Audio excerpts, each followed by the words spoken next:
عليكم ورحمة الله وبركاته. النهاردة هننفذ فانوس النجمة. لو هنعمله بخرز درس او مربع 10، هو وزنه بيبقى 420 تقريبا، هيبقى النص بالنص لو هنعمل لونين. ولو بمقاس 6 هياخد حوالي 100 جرام وحاجة بسيطة جدا من الالوان. طبعا كل لون بياخد 40 خرزة، 40 خرزة من كل لون، ما عدا اللون الاساسي اللي انتوا هتستعملوه. فالوزن بتاعه هو في مقاس 6، صغير وجميل وخفيف جدا اهو. بمقاس 8 بياخد وزن 210.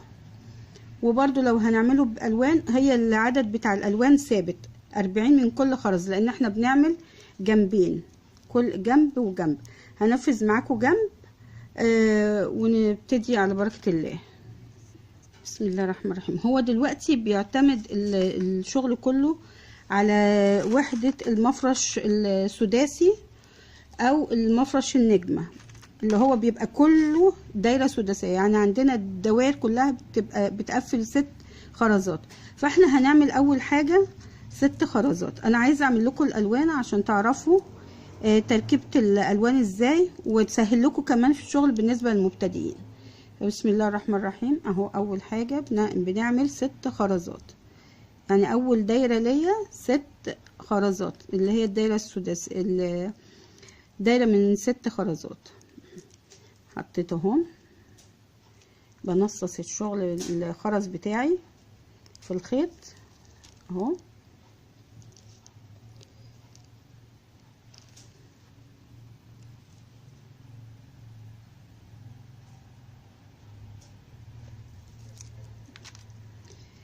للي هم بيبتدوا، انا عايزه اقول لهم بصوا ال6 خرزات، انا دلوقتي عايزه اعمل الشغل بتاعي ده بالعقده، فعندي طرفين خيط اهم، بقوم حاطه واحد ده بحطه كده تحت ايدي ما بين صباعيني دول، وده فوقيه، وهرجع الخيط اللي انا حطاه تحت ده هدخل بيه في الخرزه كده. اول خرزه بصوا هتلاقوا الخيط اهي، بشد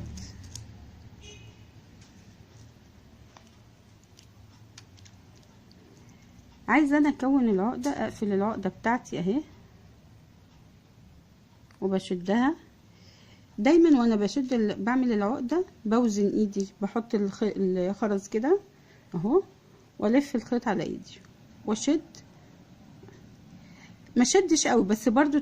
ليه؟ لان الخيط اللي هو ال60 انا بعمل دلوقتي بدرس مقاس 10، بستخدم فيه خيط مقاس 60، لان الدرس عندي المقاس 10 الفتحه بتاعته ضيقه شويه، بستخدم معاه الخيط مقاس 60 بس. برضو ما شدش قوي، يعني اخد بالي من الشد. ادي 6 خرزات. هبتدي اكون الالوان بتاعتي. انا طبعا هستعمل الالوان الموجوده عندي، وهيبقى عندي اللون الاساسي الابيض. فزي ما قلت لكم مقاس 10 بياخد 420 جرام، بس انا هعمله بالالوان. فكل لون عندي لما هعمل جنب واحد، كل لون عندي فيه 20 خرزة كل لون، يعني كل لون كده 20 خرزة. لما اعمل جنبين يبقى استعمل 40 خرزة. هبتدي اعمل بقى تركيبة الالوان. طبعا احنا عندنا الفانوس ده بيبقى 5 جهات بس اللي بنعملها، 5 جهات بنفذها. الجنب التاني اللي هو اللي تحت ده هياخد 9 خرزات من لو انت هتحطيه الوان. الجنب ده 9 والجنب ده 9، يعني ايه؟ هستعمل على الجنبين 18 خرزة. فانا هبتدي اكون الالوان. هنا احنا هنبني على كل خرزة دايرة، على كل خرزة من دول دايرة من 6 خرزات. فانا عندي يعني 6 على 1، يعني انا عندي الاساس ايه؟ خرزة اهو، عايزة احط عليها 5 كمان عشان يبقى عندي الدايرة دي 6، الدايرة بتاعت الخرزة دي 6. فانا بعمل ايه اهو؟ هبتدي اللون الاصفر، هحط هاخد 2 اصفر، وبعمل لون ابيض عشان يفرق لي عن اللون اللي جنبه، وهاخد 2 نبيتي. فهبتدي اهو، يبقى انا عايزه احط 5 خرزات، هحط 2 اهم اصفر، ده اول لون. وبعد كده بحط اللي هو الابيض ده اللي هو هيبقى اللون عندي الاساسي اللي بفرق بيه ما بين الالوان، وتاني لون عندي اللي هو النبيتي اهم. 5 خرزات اهم. برجع انا في اول خرزه اهي، برجعها كده واشد الشغل بتاعي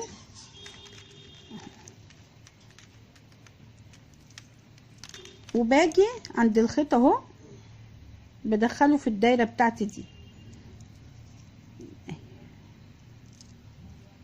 واشد.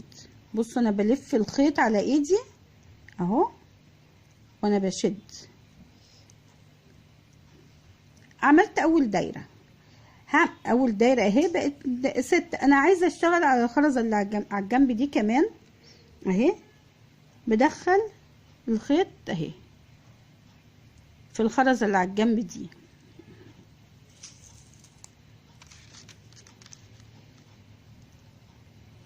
هعمل 6 دايره تانية سداسيه. انا عندي كده اساس بقت خرزتين اهم، بس انا بشتغل على واحده، يعني هي انا بدخل على واحده، يبقى بحط ايه 4 خرزات عشان اكمل دايره سداسيه، تبقى عندي كل دايره من هنا سداسيه. فعندي خرزتين، هعمل 4 خرزات. 4 خرزات هكمل اللون بتاعي ده اهو، ادي 1 ولون ابيض،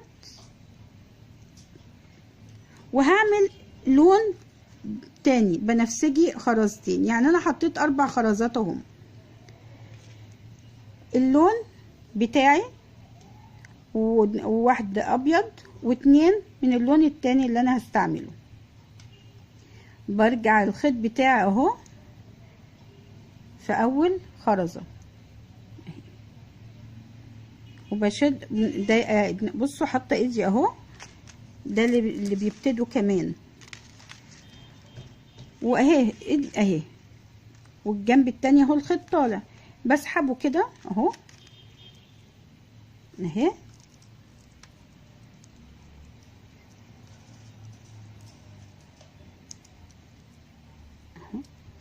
بصوا انا دايما بلف الخيط على ايدي. بقت عندي دايره كمان من 6 خرزات اهم، يعني ادي دايره من 6 وادي دايره من 6.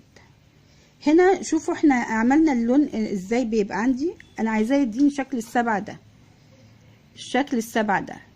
هنا اللون ده عندي حطيت خرزتين، يبقى فاضل لي خرزة تاني برضو. هقفل هنا، هحط الخيط هنا اهو عشان اعمل دايرة سداسية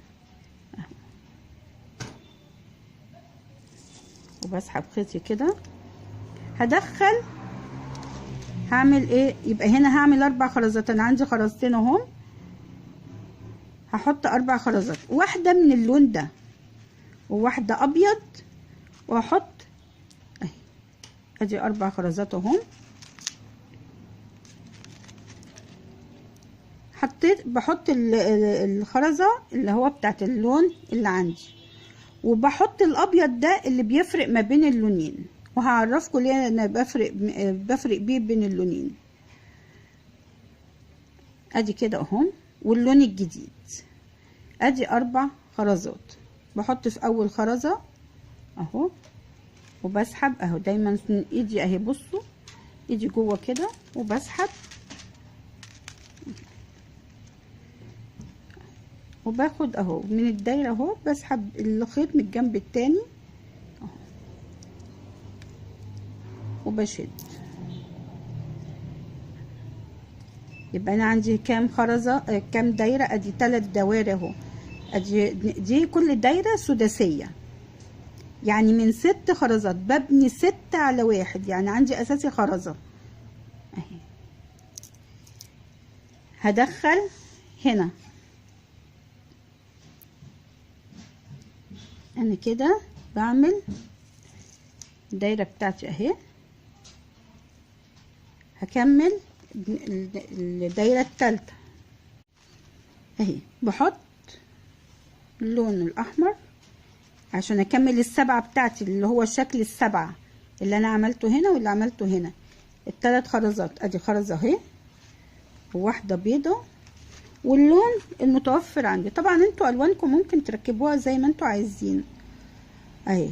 ادي اللون احمر، واللون الابيض ده الاساس عندي، وده اهو الاتنين التانيين.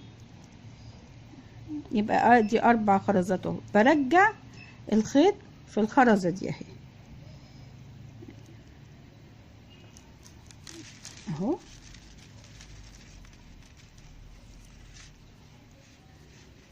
وبسحب الخيط من هنا اهو اهو. انا دايما العقده بتاعتي لما عشان اظبطها بلف الخيط على ايدي. المبتدئين طبعا هيبقى بالنسبه لهم صعب شويه اللفه دي، بس هي دي احسن حاجه عشان توزني الشغل في ايدك وتقدري تتحكمي في دخلة العقده في الخرز. بدخل الخيط هنا، يبقى انا عندي الدور الاول 6/1 كله، يعني كل خرزه بشتغل عليها، كل خرزه بشتغل عليها. ادي هنا اهو هكمل اللون بتاعي اهو، والخرزه البيضه واتنين من اللون الجديد اهي، اللون الذهبي اهو والابيض اهو والفوشيا.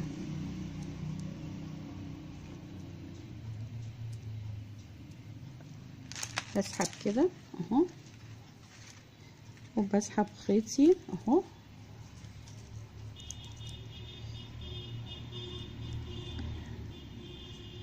انا بقى دايما ايدي على الخرز وانا بسحب كده عشان ما ايدي تبقى موزونه والشغل بتاعي موزون.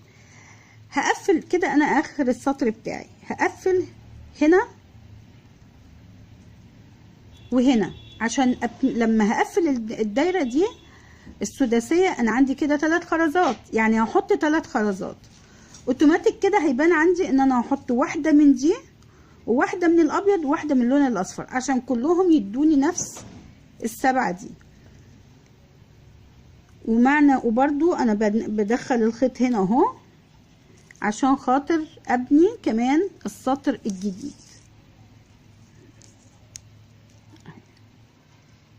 اهي. 3 خرزات اهم، يعني هحط خرزه من الفوشيا ده، واحده ابيض وواحده اصفر.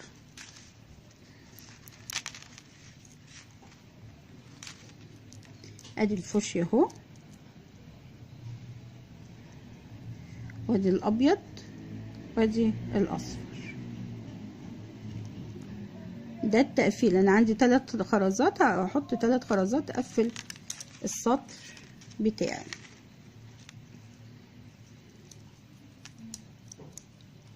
انا برضو اللي بيبتدوا انا بلف الخيط على ايدي وبسحب، بمسك من هنا وبمسك الخرز وبشد الخيط، بشد الشغل بتاعي كده منها الخيط ما يتقطعش مني. في نفس الوقت بحاول ان انا اشد العقده تبقى جوه الخرز اهي.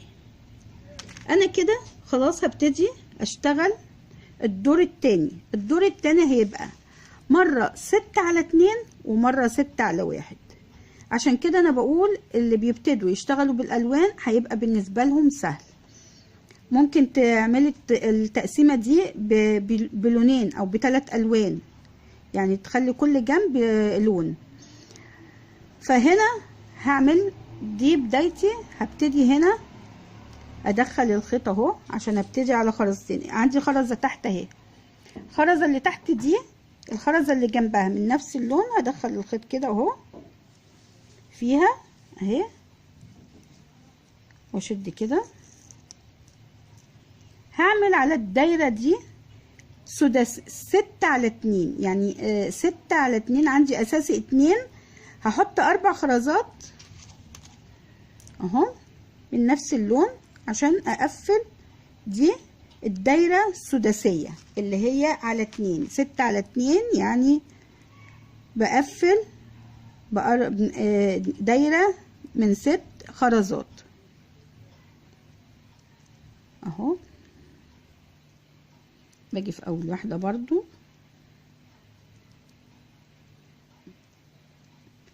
بشد كده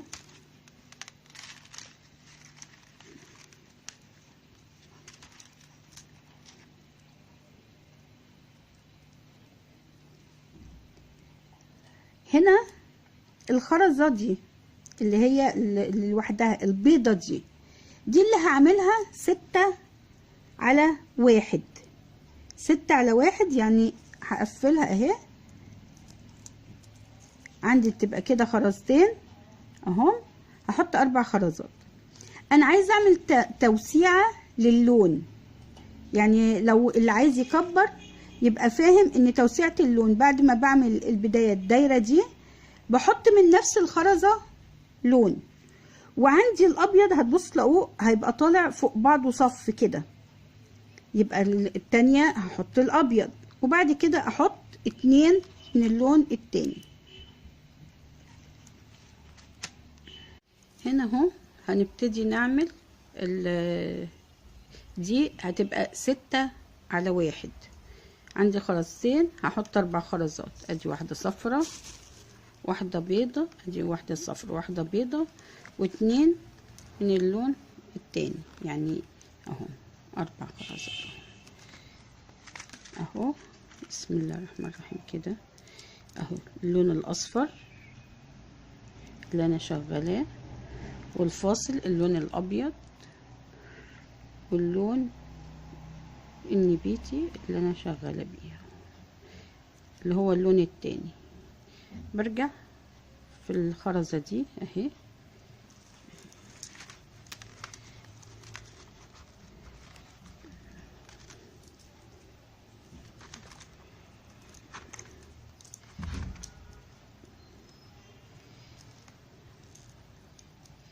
دي كده. اللون لما بعمل الخرزه دي بعمل التوسيع. هنا هعمل 6×2 اهي. 6×2 يعني عندي اهي 1 2 اهم اللي هدخل فيهم الخيط اهي.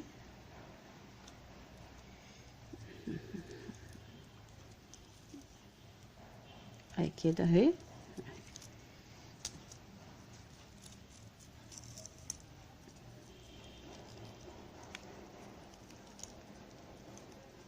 اهو. هحط هنا كام؟ 3 خرزات اهو. 3 خرزات اهو. ادي اول خرزة، تانية،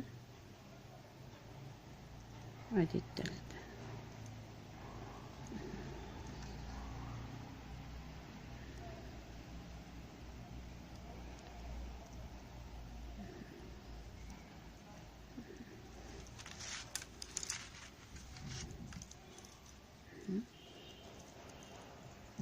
بسحب الخيطة بتاعتي دي زي ما احنا عارفين،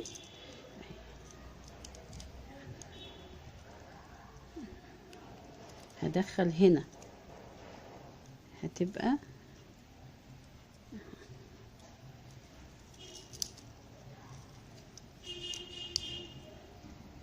6×1.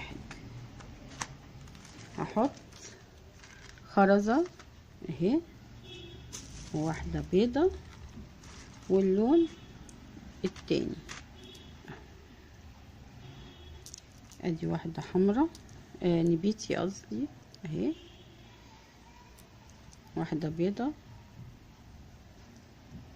وواحد واتنين بنفسجي.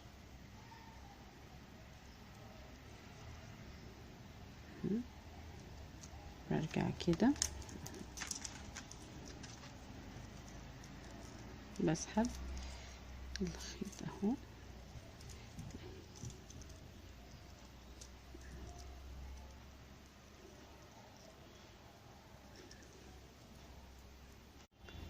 بدخل الخيط هنا اهو،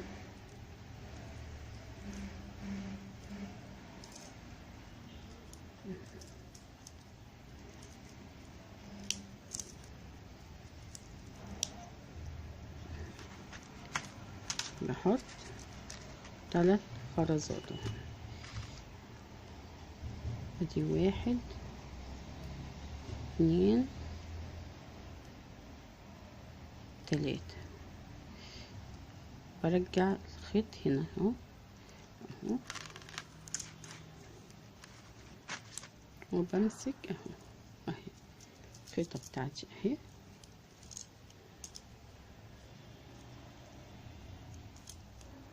هدخل هنا دي هتبقى 6 على 1، فعندي خرزتين هحط 4 خرزات، ادي واحدة دي والواحدة البيضة والاتنين الحمر اهي، الواحدة الشفافة. اي بواقي خرز عندكم هتعمل لكم النجمة، وهبقى اعمل لكم الفانوس ده برضو ان شاء الله. ده برضو فكرته بسيطة جدا بس نتيجته حلوة.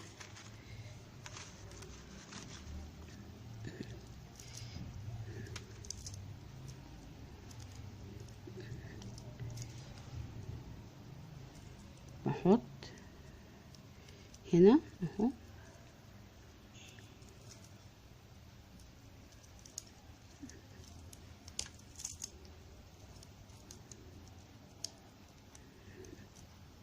دي كده هتبقى 6 على 2، يعني بحط 3 خرزات اهو، ادي 1 2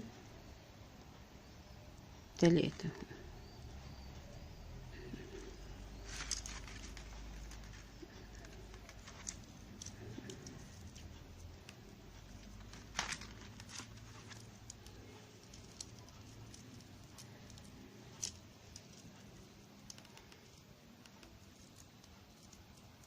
هحط الخيط هنا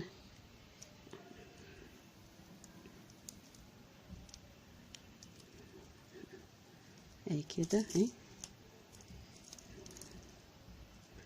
انا بقفل، خدوا بالكم الالوان بتاعتي دي هنا هحط 4، يعني ادي لون ده، واحدة بيضة واتنين الذهبي، ادي واحدة حمراء تقفيلة اللون اهو، وواحدة البيضة الفاصل، واتنين ذهبي اهو.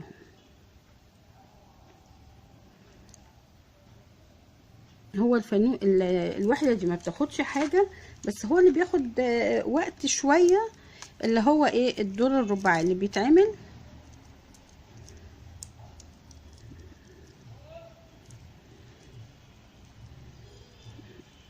هعمل هنا 6 على 2. الدور الرباعي بس هو اللي بياخد وقت والتقفيل، لكن غير كده هو كله ما بياخدش، الوحدة ما بتاخدش مثلا هنقول ربع ساعة البطيء، او نقول نص ساعة يعني، لان مرات وانت بتشتغلي بتيجي حاجة كده تقفل معاكي اهي، تلاقي نفسك الحاجة اللي تاخد 5 دقايق تاخد ساعة، وده بيحصل معايا كتير جدا.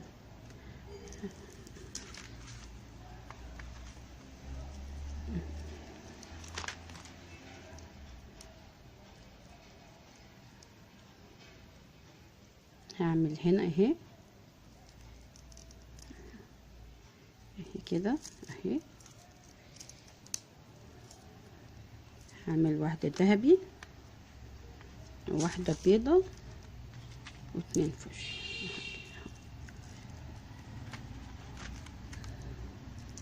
الذهبي اهو. اللي بيبتدي لو عمل بالالوان هيبقى بالنسبة له الموضوع سهل جدا، عارف بداية اللون ونهايته فين، او نتعامل بلونين وتحددي بلون. اللي يعجبك.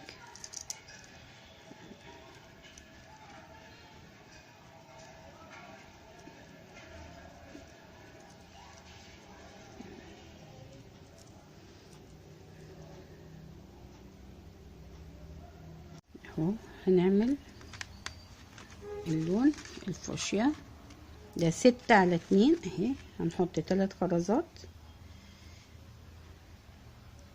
2 3.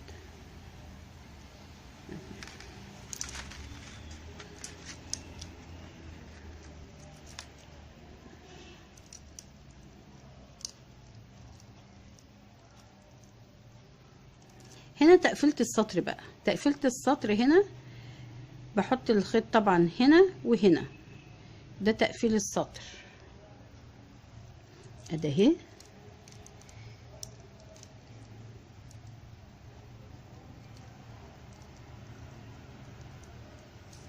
واهي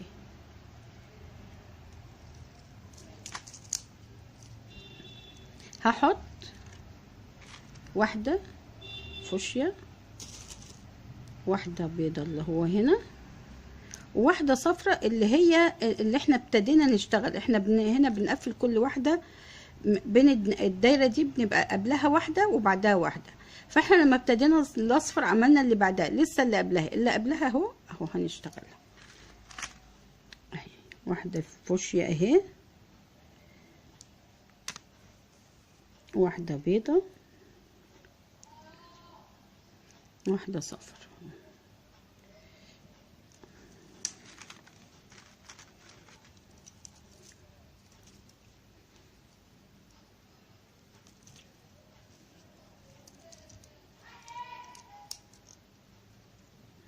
هنا بقى هنبتدي نقفل بقى كل واحدة هنقفلها لوحدها، كل واحدة هنقفلها لوحدها.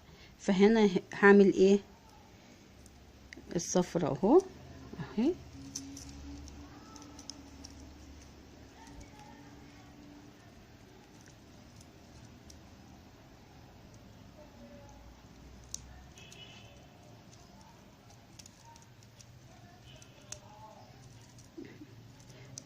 الاتنين دول اهو. هعمل 4 خرزات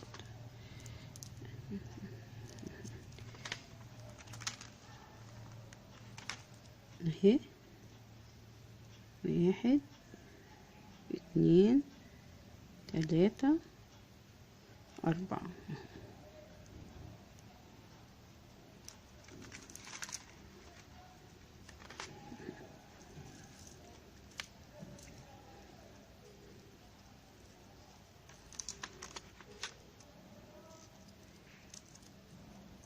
بصوا بقى، ركزوا هنا، انا هحط الخيط هنا. بصوا اهو، هنا اهي وهنا.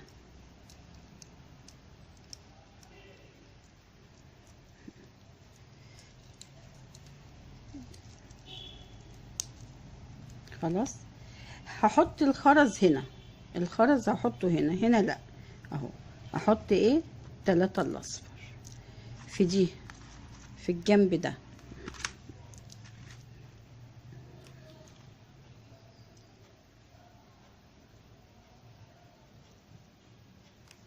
وهرجع في الخيط كده واقلب بقى عشان ايه؟ اظبط الشغل بتاعي.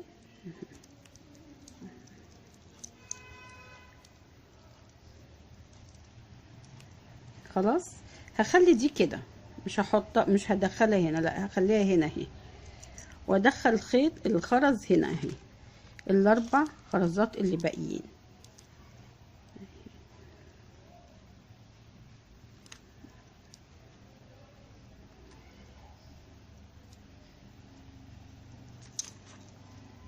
اهو. هدخل الخيط هنا اهو اهي،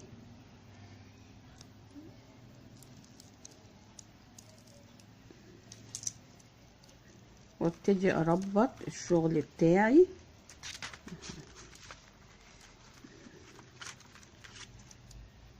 اهي.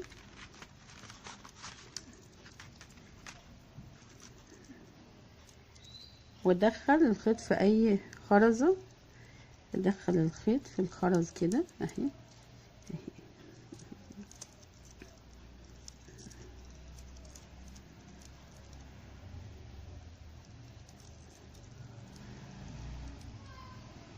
تعدي الخيط بس اهو، تعدي، معلش هي متعب شوية بس اهي اهي.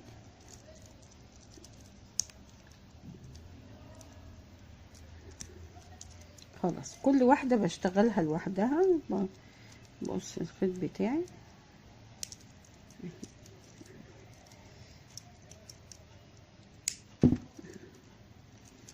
هنشتغل واحدة تاني. طبعا احنا هنشتغل كل جنب لوحده، كل جنب هنقفله لوحده.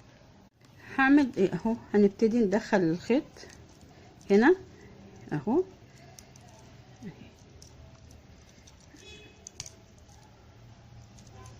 مش هنشتغل بقى على الابيض خلاص. الابيض ده هو الفاصل اللي احنا عملناه.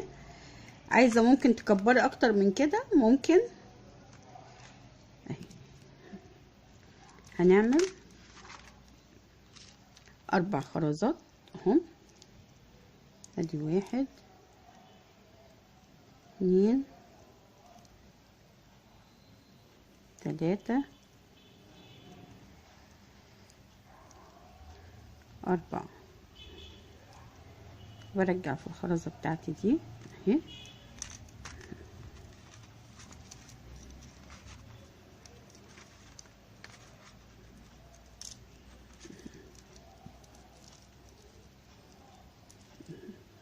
هدخل في الخرزتين دول اهم اهي.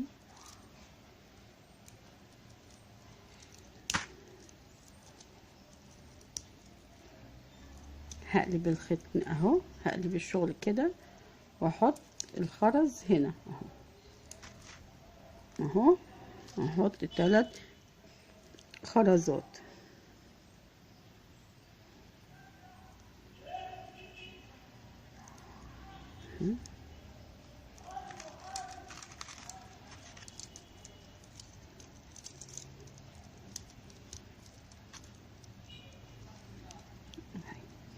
مش هحط الخيط هنا اهي، مش هحطه، هحط الخرز هنا اهو. ال4 خرزات اللي باقيين اهو، 1 2 3 4.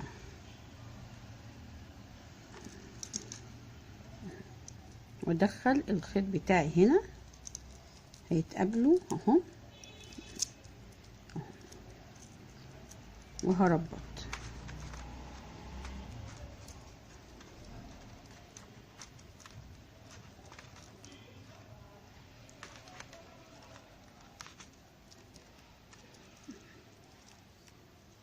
وكل بقى لون هنعمله لوحده، كل لون هنعمله لوحده بنفس الفكرة.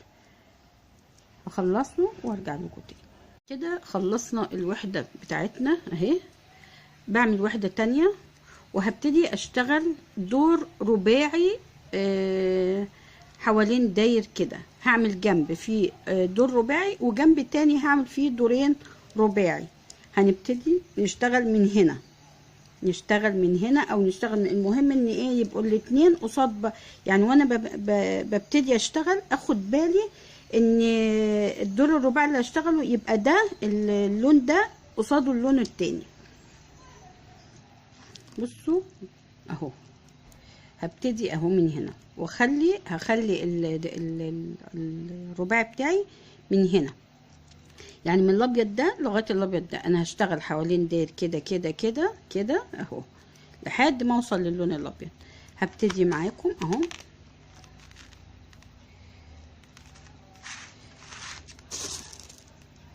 هعمل 3 خرزات اهو،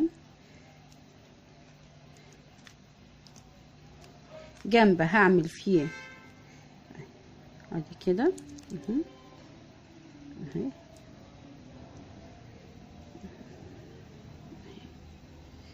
برجع في دي، برجع في دي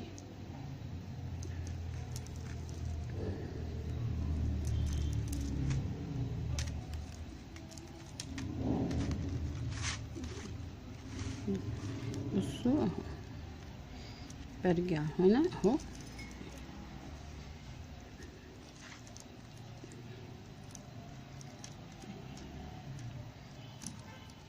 واشد كده، ادخل هنا اهو اهي.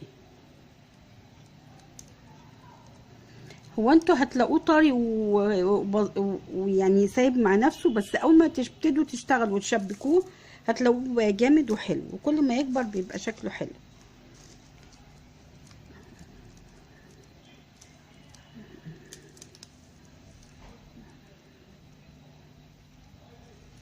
هعمل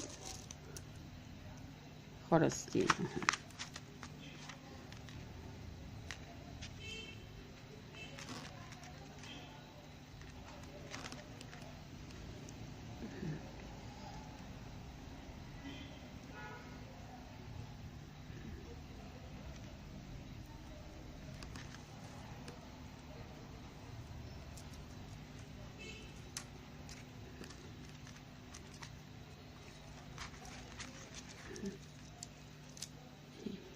كده اهو اهي.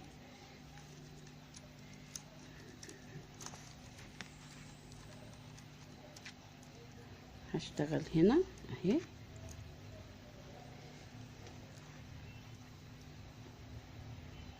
دي اهي،